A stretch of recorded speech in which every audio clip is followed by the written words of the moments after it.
everybody, and welcome to the Glory Reds podcast. It's your boy Don Benito, and today we are going to be having the Liverpool versus Manchester United preview. Hey, welcome to the home of Manchester United, baby.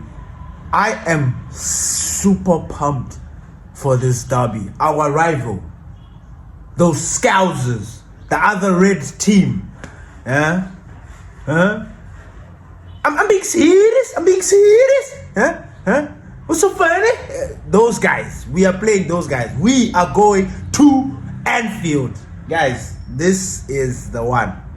It's the one for the record books. Is it for the record books? I think so. And today, we are just going to be breaking down everything that has been transpiring between the two clubs. Starting with a very funny article. Well, not an article, I lie. It was a notification. A notification. I haven't even gone in on it, but I swear to you, as soon as I'm done here, I am going to go in there and check it out. And it's the press conferences. The press conferences are flying out now. It's time. It's that time. You know, I look forward all the time to the press conferences because that's where you can get the juicy bits.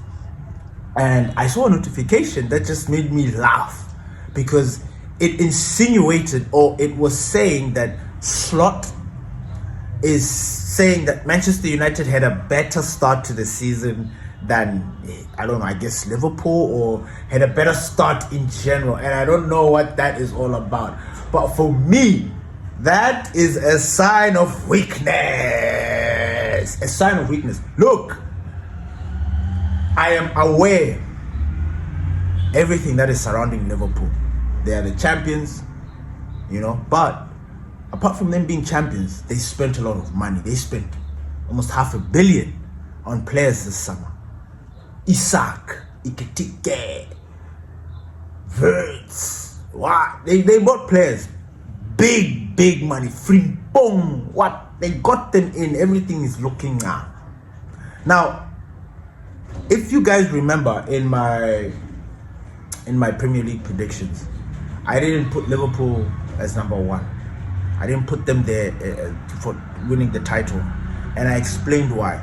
I said, look, I understand that Liverpool are strong and everything like that, but this season for me, and as you guys know, I'm very superstitious. So all these things play into my mind, and I'm just like, nah, I just don't see Liverpool taking it. And if Liverpool overcome this season and win silverware, and I talk about significant silverware, I'm talking about maybe the Premier League or the Champions League, bro, in as much as they are my rival, they are going to have my utmost respect. Like, I will hate on them, but it will be a hate that has respect in it. Right now the hate is just like for sight. I don't care about these guys. I don't care. Like, you're my rival, I want to beat you. But if they were to win anything this season, with everything that has surrounded the club, I will give them my hat. And I explained in my preview, or in that thing that I said, look, this death of Jota is a psychological thing. They have left Jota's number 20 or his locker room there. It's in the room. Now, I don't know if you guys know anything about death and all these things. If you're not, my friend, that is a psychological fucking mad thing that they're doing. Now, look, when they win, nobody says anything about that. Nobody's talking about that. But I tell you now, the moment Liverpool go into that point where it looks like it's a dire situation, they are going to bring it up. They start saying that, yeah, the players are not there psychologically because they lost Jota and whatnot. But I mentioned that. So that people don't use that. Liverpool are vulnerable, ladies and gentlemen. They are vulnerable. At this point in time, yes, vulnerable, but very dangerous. You know, at the moment, they are that animal that has been backed in the corner. Backed in the corner, and it has got nowhere else to go but forward. You understand? That is a very dangerous animal.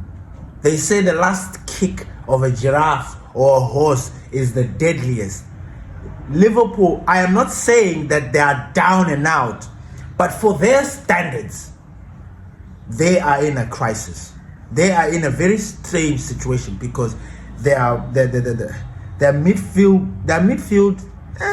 strong, but people are getting at it. Their defense this season, Van Dijk, Kunate. I don't know if Kunate is thinking about Real Madrid because he was about to bounce. Van Dijk, is it age? I don't know. Is it time because they've been playing there for a long time? Maybe they need to move on. Maybe they need to get better established defender. I don't know.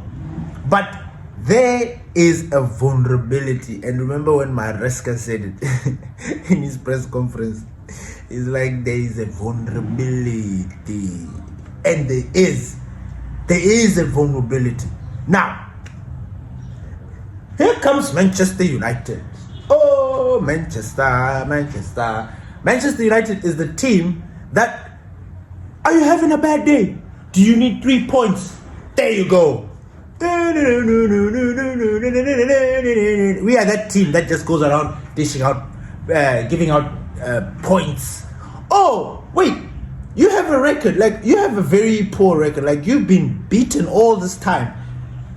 But you're playing Manchester United, so you need points. There you go.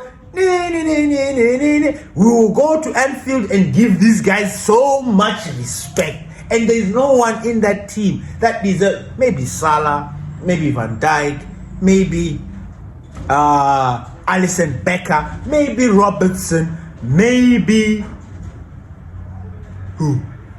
That's it. Maybe McAllister. The rest, who the fuck are you? Who are you? Who? Oh, it's a boss lie. Yeah, what? Ike with his attitude. This guy. I did say that I like his attitude, but that was in a different context. Now he's playing against Manchester United. He's going to have that chip on his fucking shoulder. You know what? I need Euro, I need De Ligt to be on that guy. I'm not playing Ike, Isak, these guys. Look, one thing that I do not want to see from my team, Manchester United, is them conceding defeat. I do not want to see defeated looks. I don't want to see defeated auras. I don't know if that makes any sense. I don't want to see that bullshit. I don't want to see it. I want to see a team that is going to Anfield and understands the assignment, understands that this is our rival. Come rain, come sunshine, come rain, come thunder. This team must be beaten.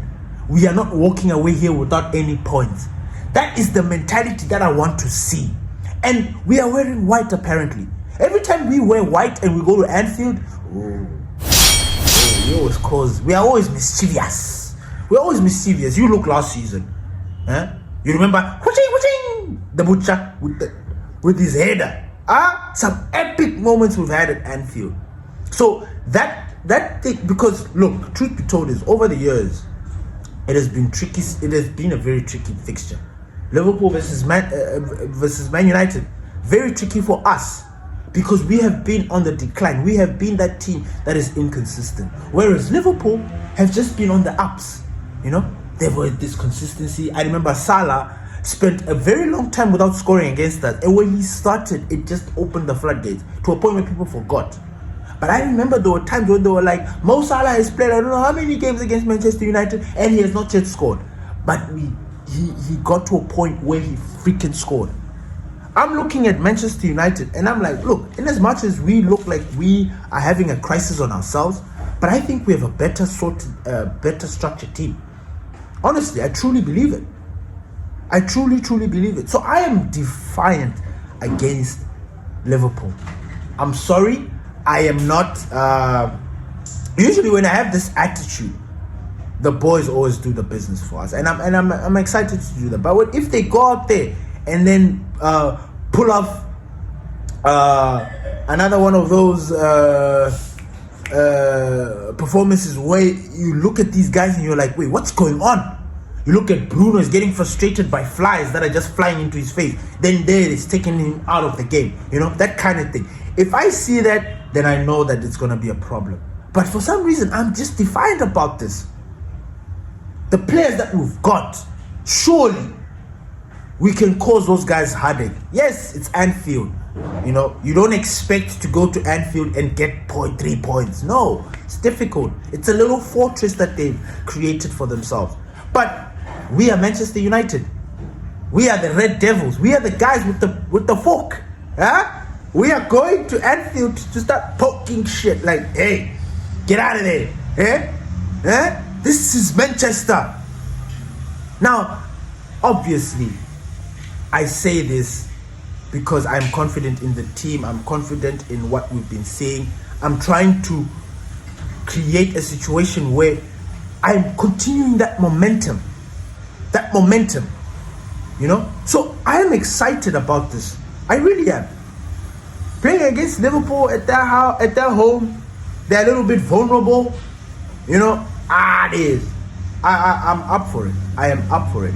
People are saying that we're going to lose 3 or what now. I picture a draw or us winning. I don't see it any other way. Call me delusional, call me a fan that is good. Nah, I don't care. I am trying to move with these boys. There's 1 or 2 things that can happen in this game, right? And this will be one of those things where it will create a disaster for all the team. There'll be so much noise. There'll be just a lot of blah, blah, blah, blah going on for no reason. So for one, if we lose this game, then we have already lost that momentum. The momentum that we've been creating for ourselves. 3 wins on the bounce, you know, slowly and steady. Then we lose pathetically to Liverpool. And when I say pathetically, do you remember last season when Erik ten Hag was still in charge? Erik ten Hag was in charge of us when we faced Liverpool, when they beat us at Old Trafford because of Casemiro. Remember when Casemiro, when the ball was being taken away from him because of him losing the ball in that defensive final third? Every time, there were 2 goals that were from, and I think Ugarte or something like that, but he was the cause because of that defensive issue. That I gave the excuse they were not fit. Those boys were not fit, and that is the truth. Our preseason was shit. Now you come into that. This season is different.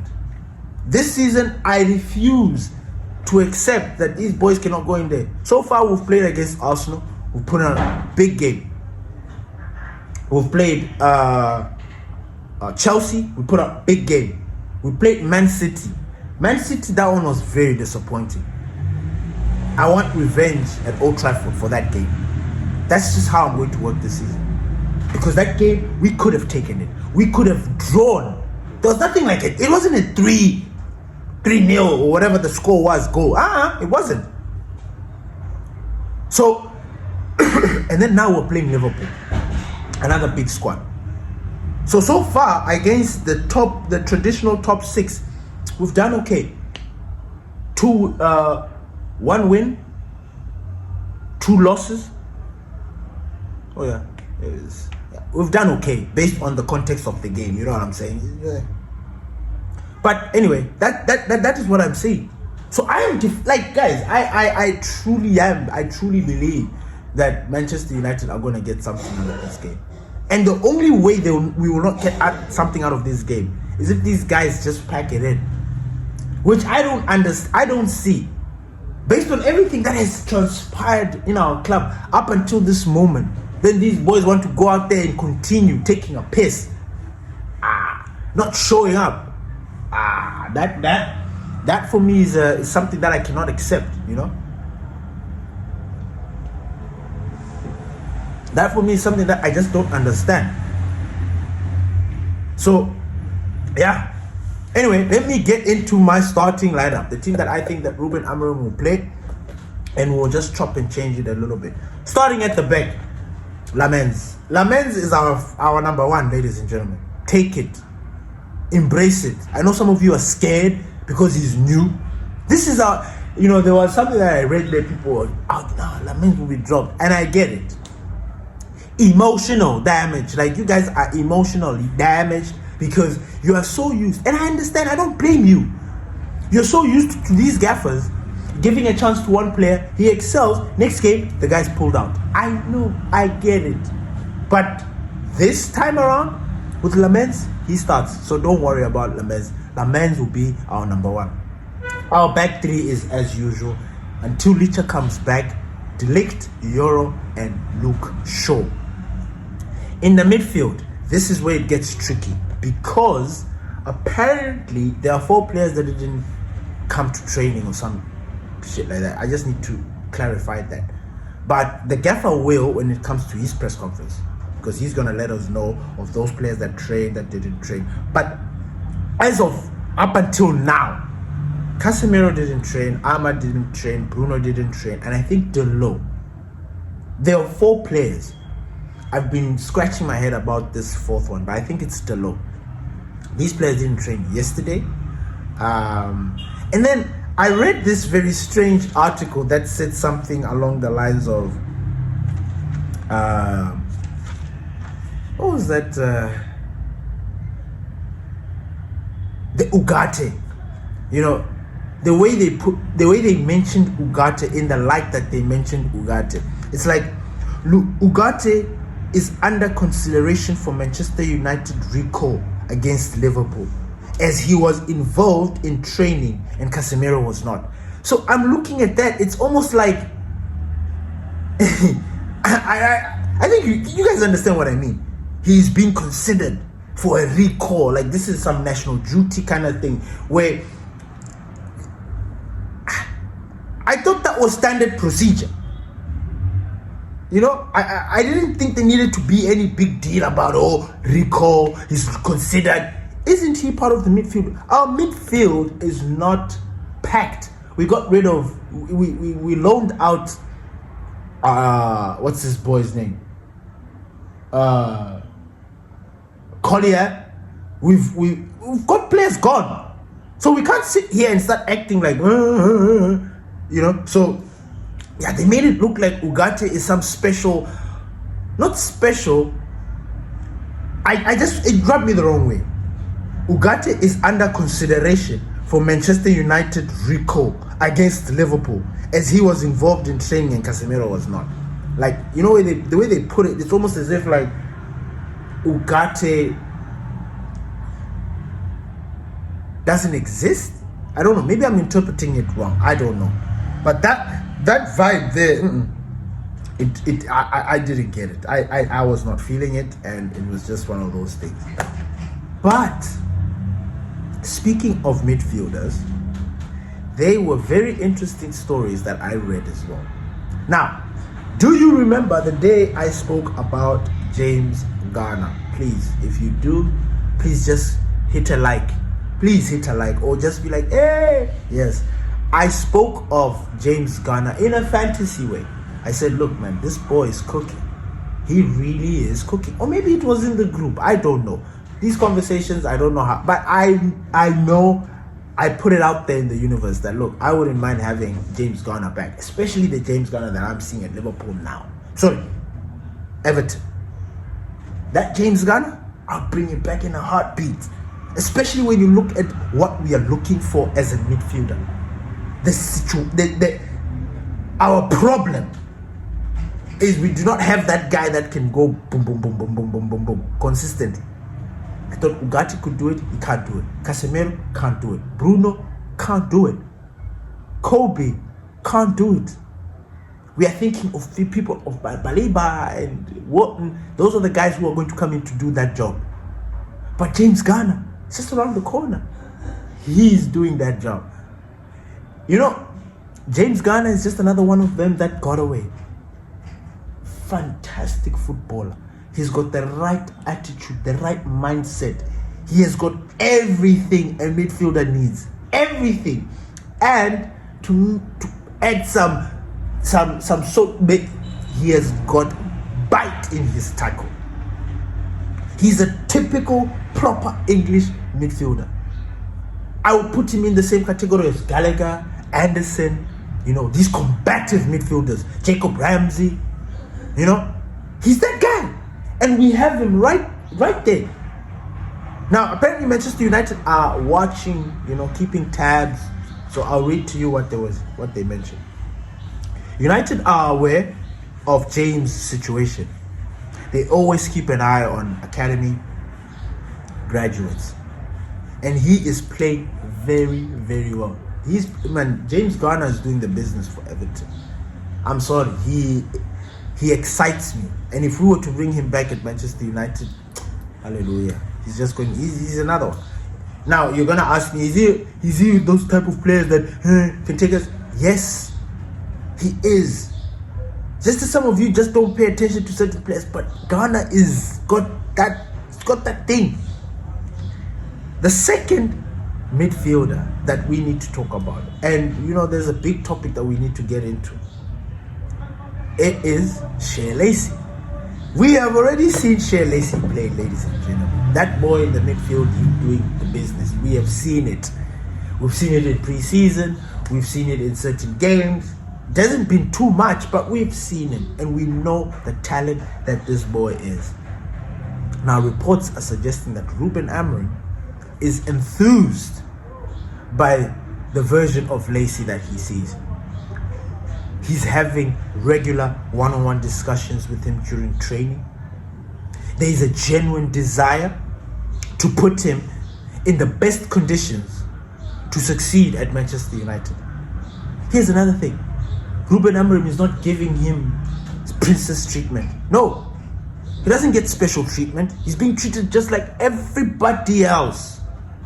Being put through the paces, being shouted at, being told you're not good enough, being told whatever. He's being put through those paces. Now, I read this story, and in my mind I'm thinking to myself, what the fuck? Because I look at why is our gaffer, and this is and I'm not going in on the gaffer, by the way, because me and the gaffer like this. Yeah, I need you to understand. Yes, we don't get along sometimes, but we are like this. Now, he's looking to Shea Lacey, kid who's young guy. He's looking at him with admiration, and he's like, oh my God, I wish this kid. What is that? What is that? Don't get me wrong, I like it. But then what does it mean for the likes of Kobe and Bugatti? Now, this is the problem that I have with some of you and myself, because I trust the gaffer. He is in charge. Unlike some of you don't trust the gaffer. So whatever he says or does, it doesn't register. So I'm looking to myself and I'm really asking this question.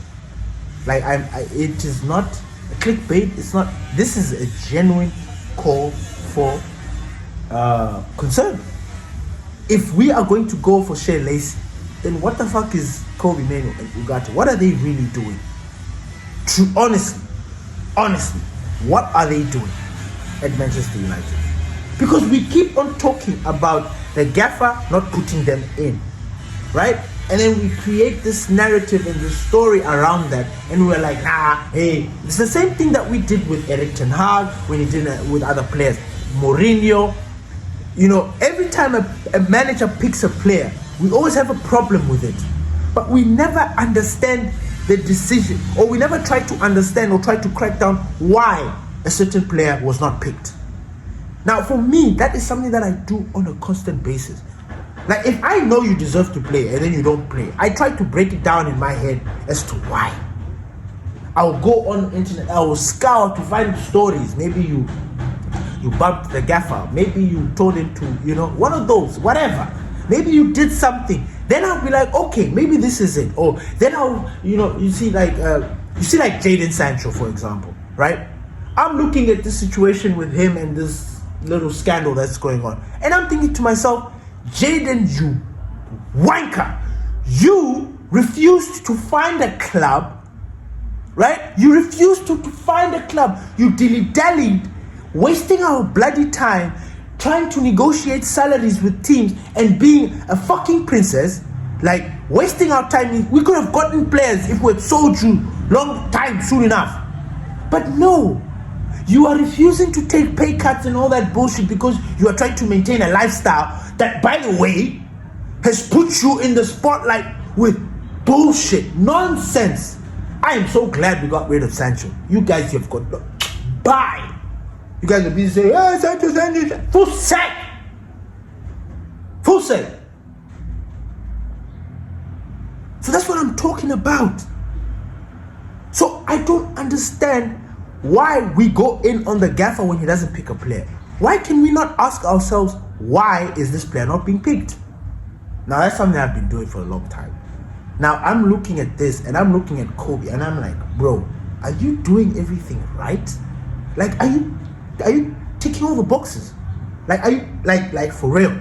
Like, no banter, no trying to fuck around. Like, I get you, I love you, but man, people are advocating for a different Kobe. You are not the same. The Kobe that broke into the scene, that broke into the Euros, is not the same Kobe right now. And as soon as people reconcile that, I think we'll move forward, because then you'll try to understand Kobe Mainoo's situation. Because for me, I'm looking at Kobe and I'm seeing a player that's struggling to get back to the guy that he was. That psychological thing. He's there. His mind, his body, he's fit. Kobe is fit. But what he's picturing here is not translating throughout the body. Do you understand? So I'm concerned. I'm really concerned. Not concerned in that sense, but I'm truly concerned, because again, I don't want a situation where we let go of a midfielder that deserves to actually be there. I don't want a situation where we are now, I spoke of Ghana, right? Ghana is somebody that we did not want to let go at Manchester United. Absolutely not. Well, I personally didn't, because he's got that perfect combination of a box-to-box and an anchor. You know, he's got that perfect balance. And I knew, for me, he was the next Michael Carrick. I swear. But then we went on and then we bought Casemiro, and then with Casemiro we understood, you know, like this, but it was not supposed to drag on. Now Casemiro is going to stay for another year. They want to extend. So it means that midfield conundrum is going to we just can never, ever catch a break. Ever. We can't catch a break. So, yeah. What do you guys think about my starting lineup? It is very interesting. Now, you look at the starting lineup, that starting lineup can be chopped and changed. You see where I've got Ugarte or I've got Casemiro. Ugarte can start there. Yes, I know I've put Casemiro. You know, I've put Casemiro there, but Ugarte can start. You never know. You know, I wouldn't be surprised. And you see Bruno, where Bruno is, Kobe could start. You know, I wouldn't be surprised if the gaffer goes there and changes everything around. On the left, I've put Dogu and Dalo, because, you know, Mazraoui. On the right, I've put Ahmad. Ahmad, he can share that side with either Mazraoui or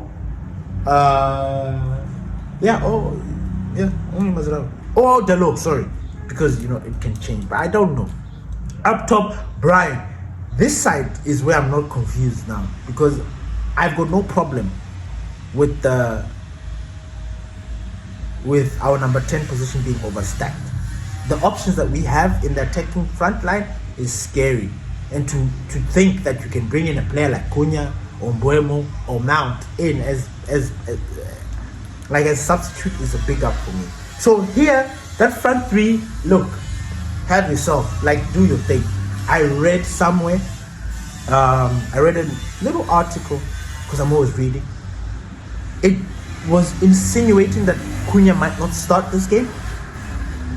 I don't know what you guys think about that. I don't know what I think about that, because I don't know. Because, you know, our front three, Mbeumo, Cunha, and Mount, they are so good. Like, that trio is perfect. Like, who do you drop? Like, any of these guys can do, honestly. So I don't have a problem with who they put there. But up top, I want to see Benji, Šeško. I'm sorry. I want Benji to go out there and have a go at those defenders. Kunate, Van Dijk. They're busy dancing, busy doing cha-cha-cha-chas and hulas. I want Benjamin Šeško to be in their faces. You know, play them. And he's had history with them. He has scored against Liverpool before. And I looked at those highlights. I watched those highlights, and Sesko was on God mode that day. He was taking no prisoners, Benjamin Sesko. He was on it. So yeah. I'm excited. But these comments about slots, they rub me the right way. Because if you're complaining or saying that Manchester United have had a better start to the season, which world are you living in? What world? Because we were already touted to be relegated. People were losing their fit. And you are telling us that we've had a better start to the season. Now, for a Liverpool manager to say it is another thing. We get it. Our season has been comme ci, comme ça, up and down. But, anyway, that sort of comment, look, I'm going to join it. I'm going to go in there. I'm going to watch all the press conferences. I'm going to enjoy them. And then we'll see. And I'll let you guys know what wagwan with the slot and the what.